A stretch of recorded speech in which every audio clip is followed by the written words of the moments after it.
10, 9, 8, 7, 6, 5, 4, 3, 2, 1, 0. Ignition. And liftoff.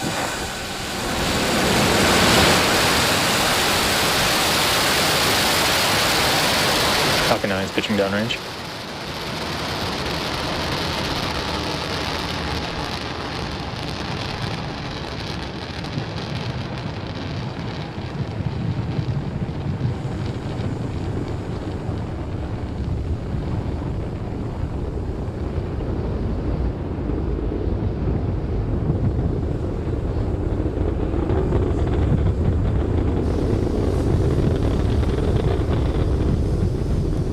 As you can see, Falcon 9 has successfully lifted off from the historic launch pad 39A at Kennedy Space Center, carrying our stack of Starlink satellites and 2 ride shares into orbit.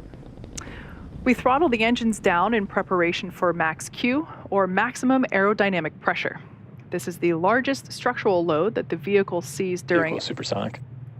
This is the largest structural load that the vehicle sees during ascent, so slowing the vehicle down helps during that short period. Max Q. All right, there we heard the call out that we reached max Q. In about a minute, we're going to have 3 events happening back to back. First will be main engine cutoff, or as you'll hear it called out, MECO. This is where all 9 M1D engines shut off and slow the vehicle down in preparation for the second event, stage separation. As the name suggests, this is where the first stage separates from the second stage, with stage 1 starting to make its way back to Earth for landing on our Started. while stage 2 continues its journey with the third event, SES-1, or Second Engine Start 1. This is where MVAC will light up and begin to propel the second stage along with the Starlink and 2 rideshare satellites into orbit. So just a few seconds ago, we heard the call out that MVAC chill has begun. That's the same thing as what I described prior to liftoff for the M1D engines. We flow a little bit of that super chilled liquid oxygen into the turbo pump of the MVAC engine, helping to prepare the prop system for that super cold fluid to flow through.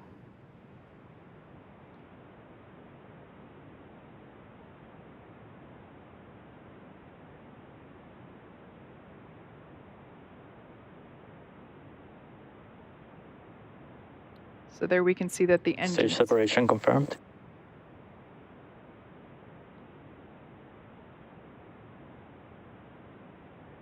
All right, so on the left-hand side of your screen, we got the first stage, and the second, on the right-hand side, the second stage, and there we heard call out MVAC ignition. We can see that nozzle begin to develop a lovely orange glow as Earth rotates in the background. And on the left-hand side, we got first stage deploying the grid fins in preparation for the drone ship landing. In just a few seconds, we're going to have fairing deploy. Love that view of MVAC. And there's our first view inside the payload fairing. There we have visual and call out there that fairing separation has occurred. As a reminder, we will be attempting to recover those fairing halves today with our recovery ship, Sheila Bordelon. And of course, we're going to be recovering the first stage with our drone ship, utilizing a view for today's recovery attempt.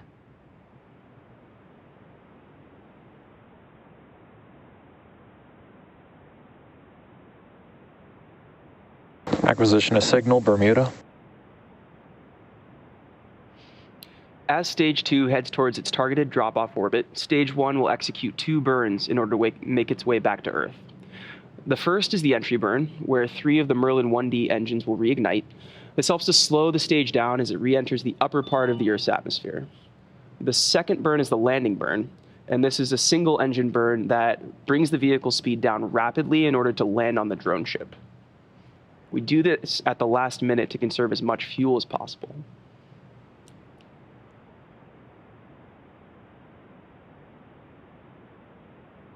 If you're just catching up with us, we had a successful launch of Falcon 9 from Kennedy Space Center's Pad 39A. On the right side of your screen, you're looking at a live view of Falcon 9 Stage 2 as it delivers our Starlink and rideshare payloads to orbit. On the left, stage 1 is cruising back to our drone ship, Of Course I Still Love You, in the Atlantic Ocean. Our Starlink satellites are in LEO, or low Earth orbit, at around 550 Both kilometers. vehicles are following nominal trajectories. Most satellites are around 36,000 kilometers in altitude at GEO, or geostationary orbit. When the satellites are further from Earth, the round-trip data time between the user and the satellite, also known as latency, is much higher, resulting in poor performance for activities like video calls and online gaming.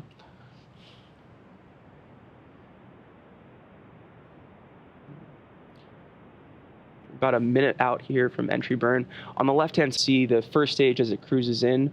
Falcon 9 is equipped with 4 hypersonic grid fins positioned near the top of the first stage. The stage uses nothing but the grid fins for steering as it makes its return to Earth. They orient the rocket during re-entry and guide the rocket during descent. Occasionally, you'll also see some white puffs. These are nitrogen gas bursts for attitude adjustment and control.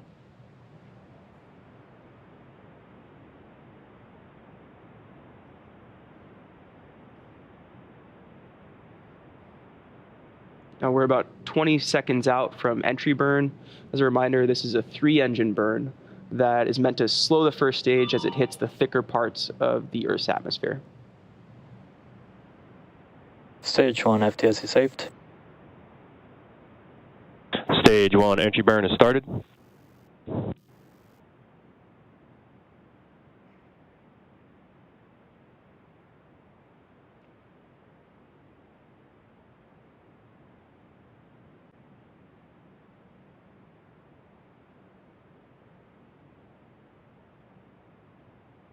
And stage 1 entry burn shut down. And we just had a confirmation of stage 1 entry burn cutoff. Now we're about 60 seconds away from landing, and at this point, the vehicle is traveling around 900 miles per hour. This really puts the deceleration into perspective. In the span of less than a minute, we will have slowed from twice the speed of a jet all the way down to 0 as the rocket lands. There are a couple of events scheduled to happen in close proximity here. The stage 1 landing burn will begin and will finish its burn in about 25 seconds. And then stage 2 up in space will stop firing about 15 seconds later, at which point we'll enter the first coast period. So prepare for that in about 45 seconds.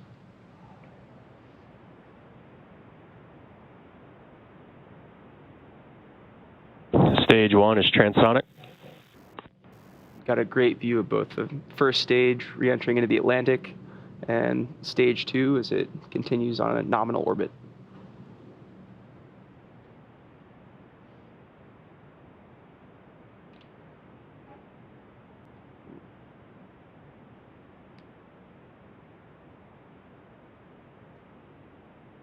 Stage 1 landing burn has started. Got a start of stage 1. Turn As a around. reminder, we may lose coverage of the vehicle as it attempts to land on the drone ship.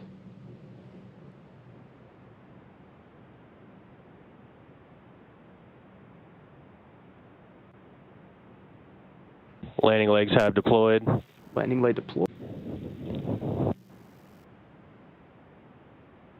Stage 2 FTS is On the saved. left-hand side of the screen, got a beautiful view of a successful landing. This marks our 84th successful recovery of an orbital-class rocket and the 6th recovery of this particular booster.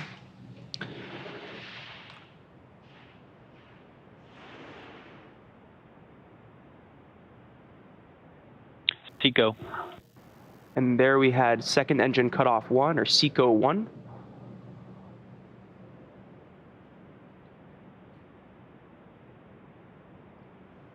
Waiting for a confirmation of good orbit. Nominal orbit insertion. And there the team confirmed good orbit. Now, stage 2 is going to coast in this orbit for the next 45 minutes or so. While that happens, take a look at this animation showcasing where we are in the coast phase. We'll see you back here at T plus 54 minutes for a second stage relight and the deployment of our 2 ride shares on board today. Welcome back to the webcast for our 28th Starlink mission. Quick recap for those that have just joined us. We had an on-time liftoff at 6:56 p.m. Eastern Time from Pad 39A at Kennedy Space Center, a nominal Stage 1 ascent, and a picture-perfect landing on our drone ship in the Atlantic Ocean. Of course, I still love you. And Stage 2 is in a nominal coast.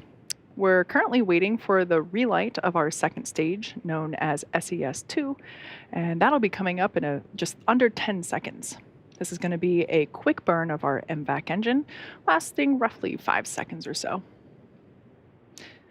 Got some nice ground track views there. Hopefully be able to bring you back that second stage footage momentarily. And there, we got it now.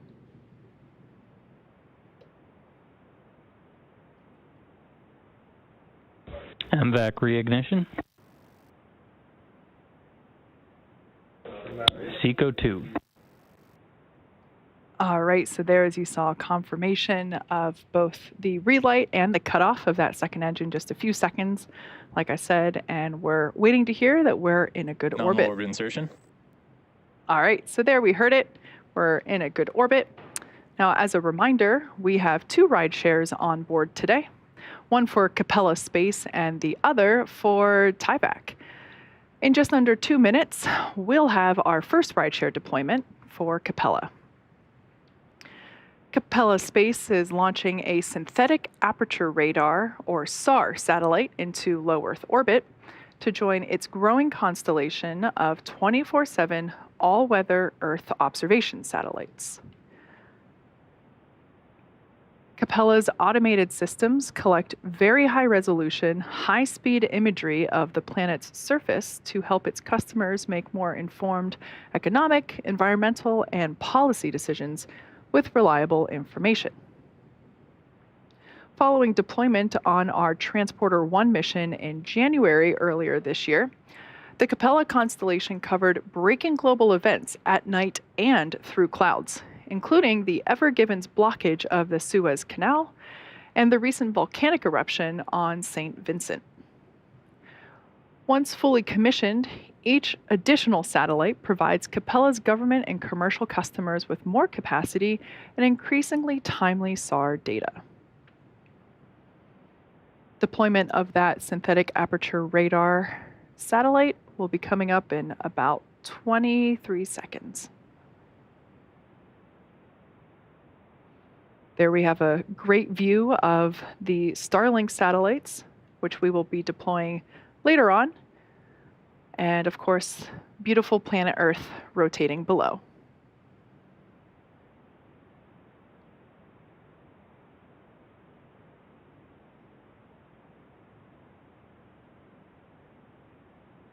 Spacecraft deploy confirmed. All right, so there we heard the call out that we had successful deployment of that Synthetic Aperture Radar satellite for Capella Space. Next up, we'll deploy the rideshare satellite for Tyvak, and that'll take place a few seconds after the T+1 hour mark.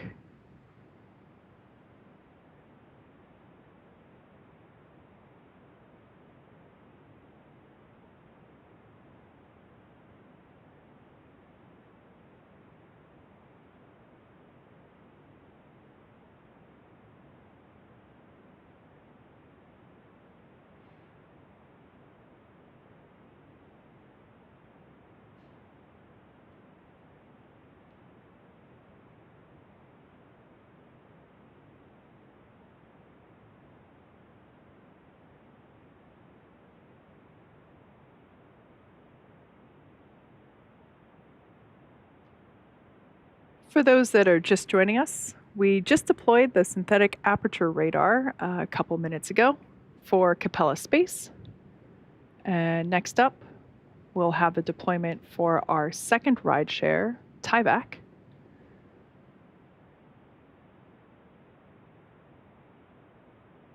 And later on, around the T+1 hour and 30-minute mark, we'll be deploying our batch of Starlink satellites.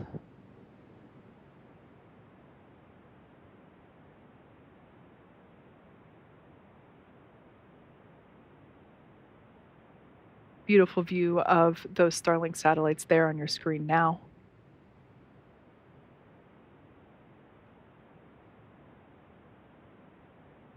Acquisition of signal, Tasmania.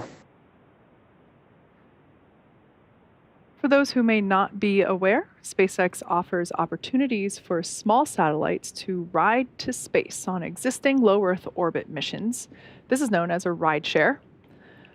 By doing so, We're able to provide launch opportunities a couple times a month for these smaller satellites.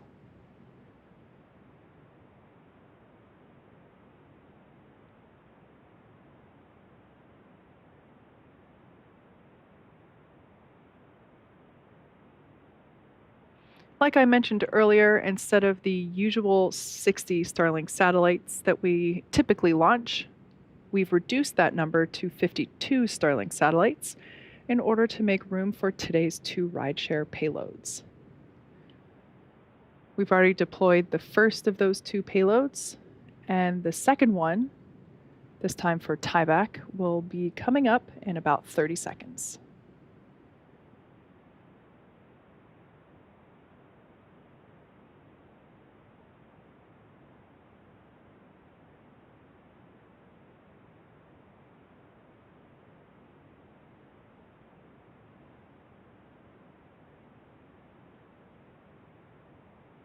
All right, deployment of the tieback rideshare satellite coming up in just a couple seconds.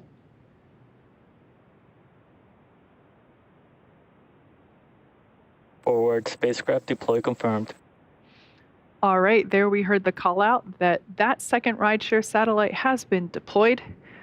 So now stage 2 is going to coast in this orbit for the next 37 minutes or so before we deploy our Starlink satellites. While this happens, sit back and enjoy some more space jams. We'll see you back here at T+1 hour and 37 minutes. Hi, and welcome back to our webcast for our 28th Starlink mission and 15th mission so far this year. As a recap, we've had an on-time liftoff from our Kennedy Space Center Pad 39A. Our first stage booster landed for its 8th time and 84th recovery overall. Stage 2 completed its 2 burns, and we deployed our 2 ride shares. One correction on the deployment sequence. The first deployment was for our customer tieback, and the second deployment was for our Synthetic Aperture Radar satellite for Capella Space. Now that we're coming up on deployment of our Starlink satellites into low Earth orbit, or LEO, Acquisition of signal, Cape. let's listen in for the call out of payload deploy.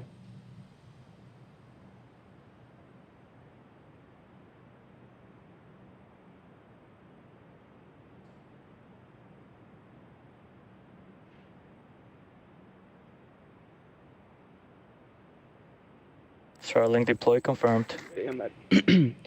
And we've confirmed deploy of the Starlink satellites. Now you can see the Starlink satellites out in space drifting away from the second stage. As a reminder, this is just their drop-off orbit. Shortly, they will deploy their solar array, and over the next few days and weeks, they will distance themselves from each other and use their onboard ion thrusters to make their way into operational orbit. And with that, we'll bring our webcast to a close for today.